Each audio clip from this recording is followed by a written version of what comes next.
Thank you very much for the kind introduction, Javier. My name is Ainoa, and I come from Xplane. And we are a company that actually helps other companies to improve their employee experience and to implement people-centric strategies. And today, I'm going to be talking to you about the role and advantages of what we call EX, which is employee experience. Now, let's see if this actually works. Yay, happy days. So, what are the goals for today? First one, we're going to understand why the employee experience is actually fundamental for companies in order to provide a great customer experience. The second one is we're going to be learning some strategies that you can use to improve the EX in your organizations. And the third one is some practical concepts that you can actually apply as well. But first, it's icebreaker time. I do love a little bit of a game, so I have a few questions for you. They are yes or no questions. The only thing that you have to do if you want to answer yes is raise your hand. Okay, don't leave me hanging, please. So my first question for you is, have you ever called customer support and the experience was so horrible that you actually thought, I see some smiles here, that you actually thought, I never ever again buying from this company? You go, okay, 100%. It's a nightmare that we all share. Brilliant. My second question is, when that happened, did you ever think if the employee that was trying to help you was free enough to actually help you the way they wanted to do so? Yes or no? Okay. Fewer hands, though. Brilliant. Last question for you. Did you ever think when that happened if that employee was in a good place at work? And by a good place, I don't mean a nice, cozy cubicle. I mean if they were in a company that actually trained them, supported them, and made them feel valued. Yes or no? All right. Good. Well, let me just throw another question at you. Do you think that if that employee actually had a great experience at work and they were properly trained, valued, supported, your customer experience as a client would have been better? Most likely, yes. Okay? That's the thing. When you feel supported, when you feel valued, you want to go the extra mile, right? All right. Now, what we're going to be doing is a little bit of an introduction to both employee experience and customer experience, EX and CX. And we're going to start with CX, customer experience. What is customer experience? It's, in a nutshell, it's basically every single feeling that your customer has throughout every interaction that they have or touchpoint with your company. Now, what is a touchpoint or an interaction? Imagine that I am interested in doing a professional leadership course, right? A leadership and management. Go into Google, type it down, leadership and management online course, and then I click on it, and I go into the website. That's a first touch point. Imagine that I download the brochure, second touch point. Imagine that I receive a call from a salesperson, that's yet another touch point. I receive an email from marketing, yet another touch point. And depending on if the experience on every interaction is consistent or not, you may receive a better or worse customer experience. So it all comes down to emotions. Emotions. They're emotions, right? Are they really that important? Are they? Well, let's talk data. According to a Qualtrics report from this year, 53% of customers will spend less with a company if they have a bad customer experience. 53%. According to another report by Qualtrics again from last year, 61% of consumers said that it's actually product or service quality that drives their purchases, and 47% will say that it's customer support. Is there something missing here? Something that all companies usually have, and they talk about. Price, right? Now, I'm not going to lie to you, price was on the list, but it was not at the higher point, okay? Yes, price is important. Yes, it influences a decision, but data speaks very loudly and clear, okay? What we want as customers is to be seen, valued, and be treated like a human being, not just a number, right? But what is EX? What about the employee experience? Well, imagine that you have a coin, a euro coin. On one side of the coin, you will have the customer experience. On the other side, you're going to have your employee experience. They go together, and they're intimately intertwined. You cannot have one without the other. And here's the thing. Because they're so intertwined, what is employee experience is basically all the different feelings that an employee has through every single touch point or interaction with their company. For instance, they may have a one-to-one with their manager. They may want to request holidays. Maybe they need sick leave. Maybe they have an all-hands meeting. Or they're new and they have to go through an onboarding. That is employee experience. All of that are your different interactions, right? So again, it all comes down to emotions. So let's talk data again, just to see if it's really that important, to see how our employees feel at all. According to a Gallup report from 2024, engaged employees at a global level were 23%. And I'm talking globally. Now, engaged employees are the ones who go to work, and they're happy, supported, valued. They actually engage with their company, and they are loyal to the company. But what about those who are not engaged? What is an employee that is not engaged? Well, it's actually those who actually clock in, do their job, not at all particularly motivated. They don't genuinely care that much. They do what they have to do, then they clock out, and off they go. That is actually 62% at a global level. And I don't know about you, but that number actually gives me chills, and not the right ones. Okay? What about the ones who are actively disengaged? That's 15%. And actively disengaged means that they go into the office, and they're actually seeking a job. Why? Maybe because they have a bad manager, maybe because they just don't fit in with the culture of the company, but they're looking for a new job. Okay? And lastly, yet another report by Qualtrics from this year, 38% of their employees would say that they feel pressured by their companies to actually be more efficient and productive. Okay? So not the best numbers. Now, what are the main components of EX? First, you're going to be talking about your organizational culture, which is basically the values and the different actions that you take as a company to shape the workplace. Second, you have your internal communication, which ideally should be transparent, open. Then you have professional development and growth, which is basically career progression. Then you have recognition and rewards, which is basically you've done a great job and saying it in a timely manner. And finally, well-being and work-life balance and all the different processes and procedures that actually support that. But what is the relationship between employee experience and customer experience?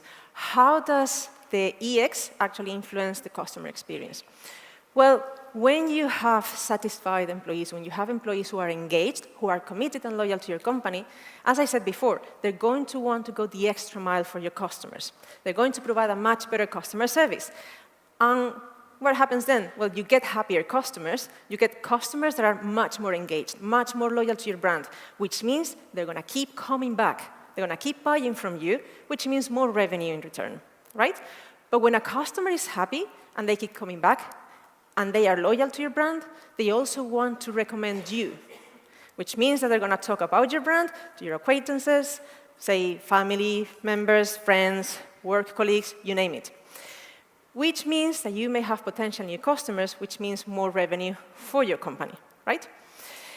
Then we have a good employee experience actually reducing staff turnover. Now, when you have a great employee experience and your turnover percentage is actually lower, what's happening here is that you don't spend that much on recruitment processes, right? And also, your teams have much less stress. So when you have all of these people here leaving your company, all of their tasks and duties need to be distributed among the rest of the team that actually stays behind, which means that they have double or triple the workload, which means that they are under more pressure to complete their own tasks, the extra work, and be more efficient, right?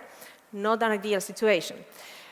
But when that doesn't happen, and your team goes the extra mile, and they are happy and content, actually, they provide a much more stable and consistent and high-quality service to your customers. And finally, well, when you have engaged employees, they're much more creative, they're much more innovative, they're going to come up with new ideas to actually improve the customer experience, which also means that your company is going to have a higher competitive edge, and you're going to be able to stand out even more in the market. Okay? But is this a myth? Is it reality? Is it a unicorn in La La Land? Okay, it's actually quite real. Let's talk about Penguin Random House, right? They implemented a few EX strategies in a program that they call Work Your Way program, which started in 2021 in the UK, and it's still going on up until now. And they implemented 3 basic EX strategies. The first one was that they did a team-by-team hybrid model. They were minimum 1 day in the office each team. The second thing that they did was they provided an ergonomic kit for those employees who actually chose to work remotely. And finally, no meetings on Friday afternoons, please and thank you, okay? And what the data showed then was that their internal eNPS, and you may be thinking, what is an eNPS? It's an employee net promoter score. It's actually a metric that answers the question, would you recommend this as a good place to work? Right, well, their eNPS actually went up 14 points from 2021 to 2023. And their voluntary turnover dropped from 17% to 11%. And when asked, 92% of the staff members actually said that they had a much better work-life balance. So, in a nutshell, what's the impact of actually integrating customer experience and EX? First, for your employees, well, they're going to be much more engaged, they're going to be more satisfied, they're going to actually have a deeper bond with the company, and they will have a sense of belonging and purpose, therefore, they are not going to want to leave. Second, for your customers, there's going to be a much more consistent customer experience, they're going to be much more satisfied, they're going to be more loyal to your brand, they're going to keep coming back, they will recommend you, and they're also going to be getting personalized experiences. And finally, for the company, of course, you're going to be getting much more revenue. But something that is also just as important, you're going to get a sustainable competitive advantage, which means that instead of going up and down all the time, you're going to be like this, okay? But now let's play again, because that's what I like. As you can see here, I have a list of options. You have fair salary, free meals, table tennis, also known as ping pong. You have empathetic leadership, gym at work, professional growth, private insurance, and flexibility. And I have just one question for you.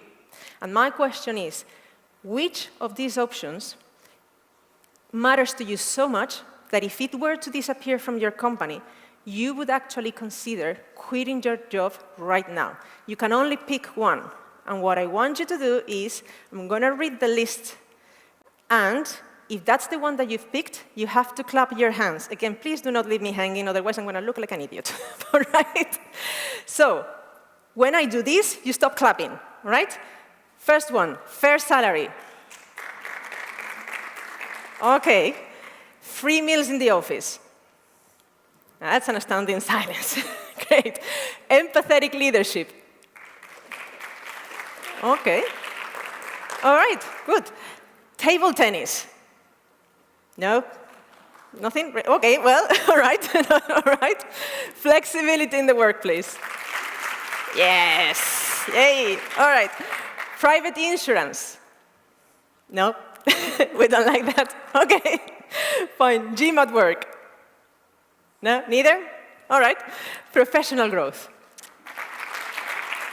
Okay. Okay. Well, I think that it's safe to say that flexibility is queen, right? Yeah. Yeah, that's exactly what I thought. Now, if we go back just a few slides and we think about the customer experience, what did we say? That price was not what actually tipped the scales, right? Look here, it wasn't the salary, it was the flexibility. So the way we want to experience work, right? And the way we actually bond with a company, the way we feel valued, seen, and listened to. Our needs are actually heard, okay? So, this is all great, but are there any strategies to improve the EX? I brought you 7 of them around 7 different areas. The first one would be around the EVP, or employee value proposition. The second one is around attracting and selecting talent. Then we have onboarding and offboarding, communication and feedback, development and training, recognition and rewards, and finally, well-being and work-life balance. And we're going to go through each of them together. So, EVP, or employee value proposition, what is that?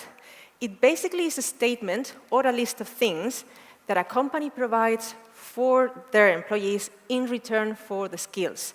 And it answers the question, what's in it for me? Why should I actually work for you? Okay? And it could be a fair salary, it could be flexibility, it could be a great culture, it could be private insurance, it could be table tennis. It could actually be gym at work, you name it. But why is it so important? Now, have you ever been promised something very keenly? Yes, I'm going to give you X, Y, Z. And you were really excited about that. And you wanted it. But it never arrived. Has anybody ever promised you something and you never got it, and you were incredibly disappointed about that? We've all been there, right? Well, this is exactly the same. If what your company promises you never arrives, as an employee, will you trust that company? The answer is no, okay? You're not going to feel as engaged. You're not going to feel as bonded to the company. So what is actually the importance of the EVP, and why does it matter?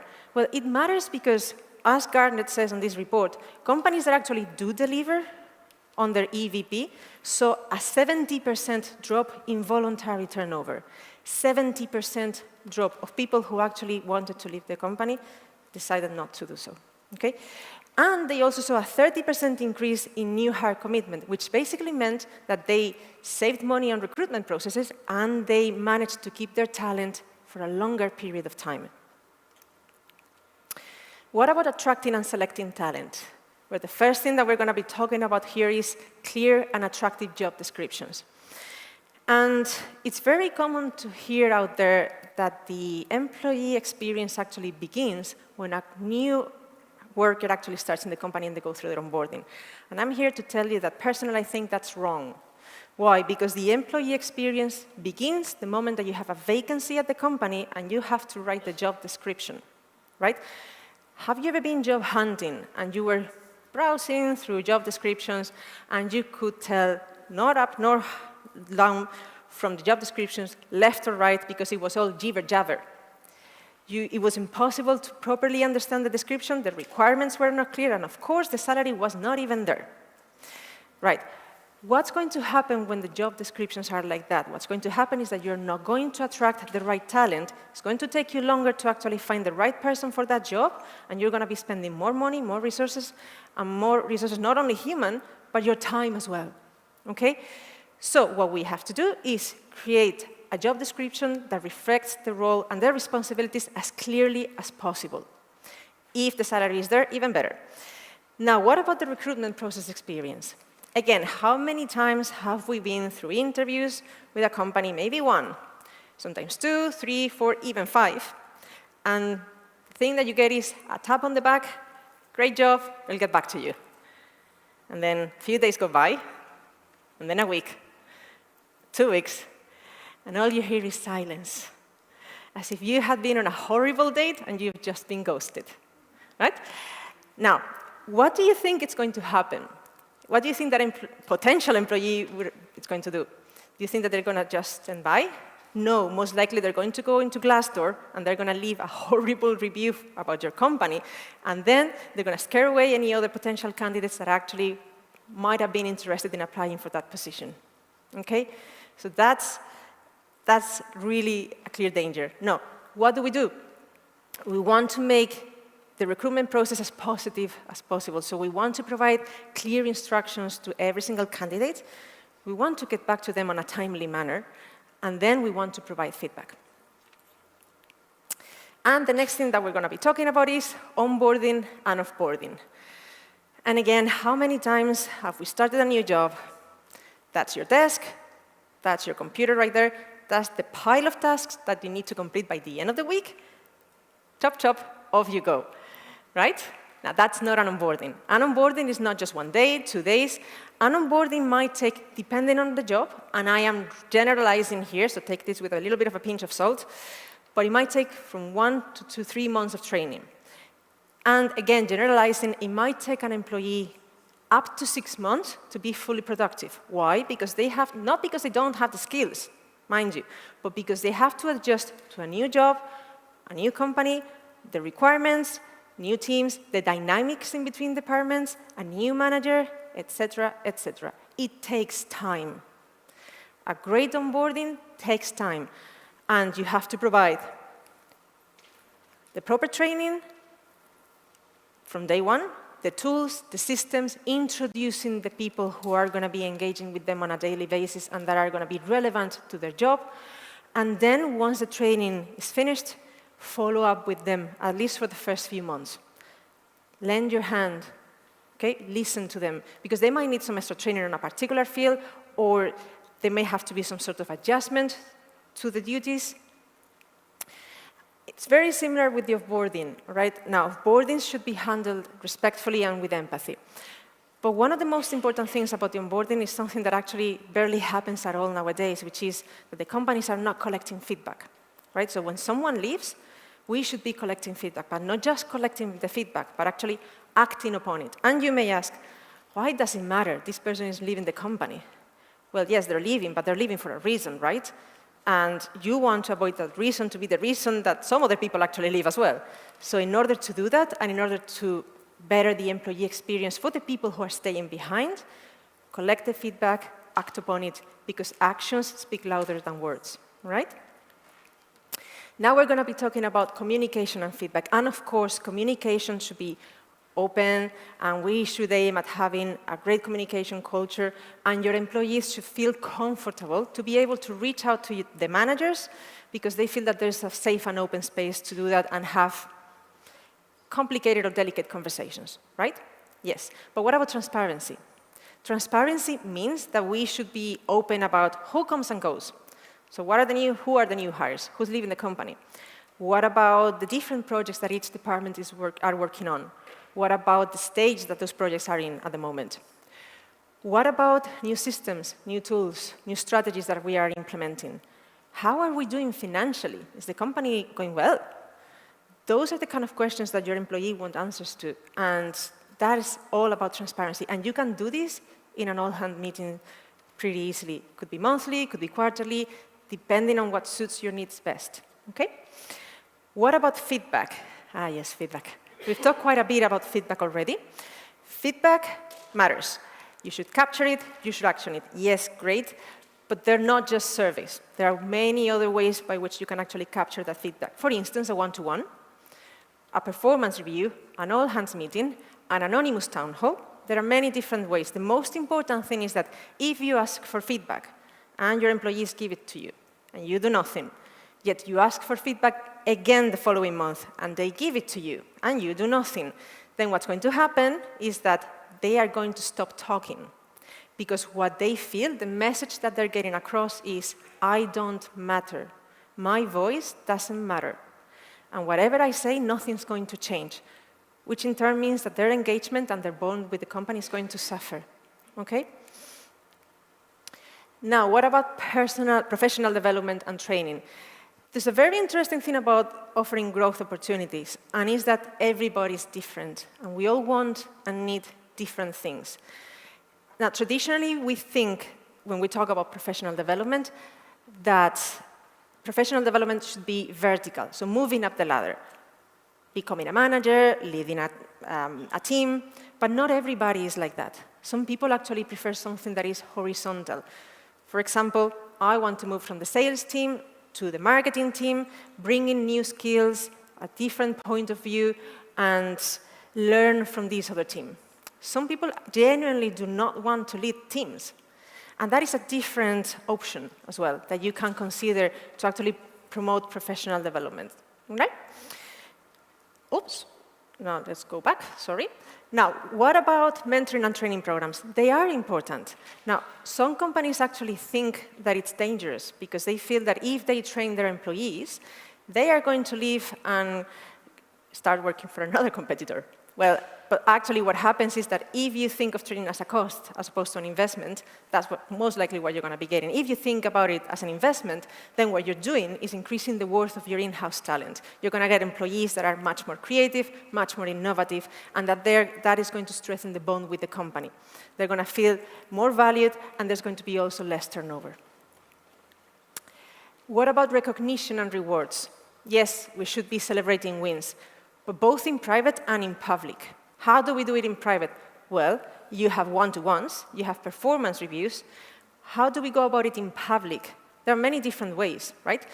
For instance, you could do it at the general channel in Slack, or in Teams if you have Microsoft. You could go about it on a team meeting, at the all hands. The most important thing is that we recognize when there's been good work done, and we do it in a timely manner, because that's going to make the employee feel heard, seen, and much more valued. And the commitment is going to go up. But also, one thing that you can do is link the rewards to meaningful goals. So for example, you could tie bonuses to on-time releases or, for example, quality scores. And what about well-being and work-life balance? Let's talk about flexible working. Because again, the most important thing here is that everyone is different and we need different things. So for some people, remote is the way. If you take me back to an office after working for like 6 or 7 years remotely, you would have to take me back kicking and screaming. Right? I'm not going to suffer commute again. However, some people genuinely prefer hybrid. Why? Because they like variety. Variety is the spice of life, after all. But for some other people, they need the office environment. Why? Because they are much more productive, because of the social aspect of it. Maybe even because they do not have an appropriate space at home or a co-working space nearby, so they need to go to the office to actually be able to work. Okay?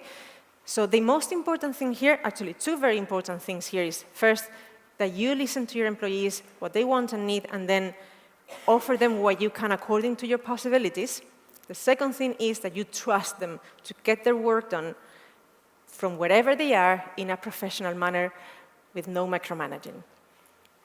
And finally, supporting mental and physical health. Yes, offer counseling is an option, of course.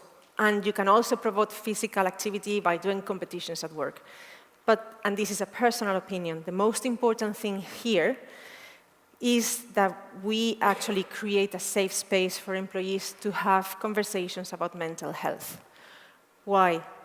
Because it doesn't matter how much counseling sessions you actually offer if they do not feel comfortable reaching out to their manager or human resources in order to ask about those counseling sessions, because they might consider that they're going to be looked at differently or that it is taboo.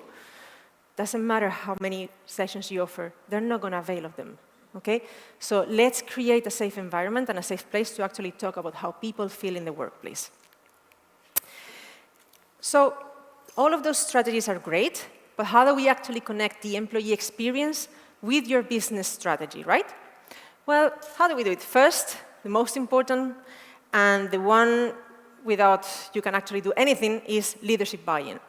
If this one fails, it doesn't matter what kind of employee experience strategy you have, it's not going to work. Why? Because leaders are the values of a company. Everything they say, everything they do, all of their behaviors impact every single other person in the company. So getting their commitment to the EX strategy is actually the best way so that every single person in the company actually follows. Then you need to have alignment. So the employee strategy initiative need to actually match with the mission, the vision, and the goals of the company.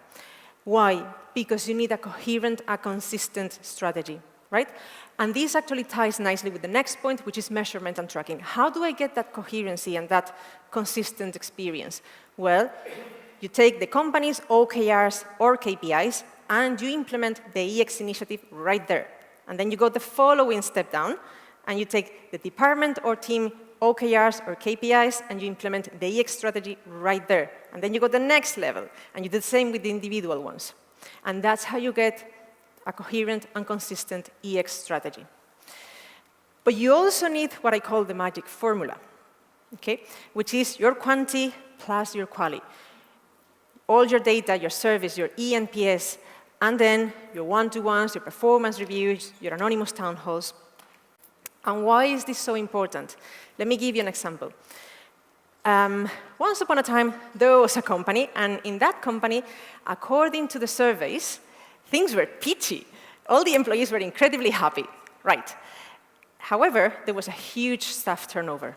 Every single month, at least 4 to 6 people in a company of 100 were leaving in the last 6 months. That is huge, okay? But according to the leaders, everything was great. The data said that things were great. Let's just look at it in depth. You had a sales team that was the biggest one in the company. They had the best salary, the better bonuses at the end of the year, and also they were the only ones who were actually working according to the schedule. 8 to 4, 9 to 5. Right. And then you had all the other teams, like operations, marketing, product, with much lower salaries, the same with their bonuses, and always having to put extra time because there were events. Now, if you were to look at the data, you would also see that the response rate of the service was actually quite low. So who was actually answering the surveys? The sales team. That is your context. That is why you cannot actually make decisions solely based on data. Data is great, but it can be easily manipulated. You need your context, okay? And then finally, flexibility. Why? Because there's nothing, when you're working with people, nothing is written on stone.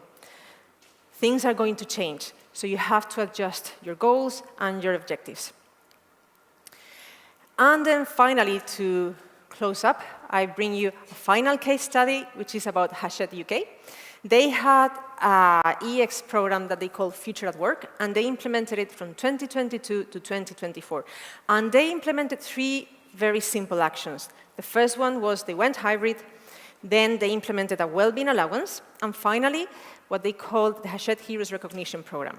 Now, if we look a little bit deeper, we're going to say that when it comes to hybrid, there were 2 office days, and then there were 3 days working remotely. And the most important thing is that they reviewed it on a quarterly basis, just to see if it was still relevant and the employees were happy with that flexibility, and it was actually working. And according to the data, when asked, 85% of the employees said that they actually valued that flexibility and they found it useful. Now, the second thing, when we talk about the well-being allowance, they provided £150 per employee per year that they could use for mental health or for fitness. And when they look at the data, they saw that the stress-related absences dropped 18%. And then finally, the Hachette Heroes Recognition Program, they provided monthly kudos to employees. So they were voting and providing kudos to, for example, the employee that they thought had collaborated the most, or that they maybe did a great job, or that they closed the deal particularly difficult. And when they looked into the data again, they saw that on-time title launches went up 9%. So just 3 simple CEX levers around flexibility, well-being, and recognition. Just 3 of them, with no huge expense, actually made a huge impact in the company. And that is the bottom line of all of this, that you do not need a huge budget to be able to provide a great employee experience to your workers. You just need an employee experience strategy that is clear, that is consistent, because that is how your teams are going to thrive, and that is basically how you are going to provide a great customer experience to your readers as well. And that's me. I hope that it was not too boring. Thank you so much.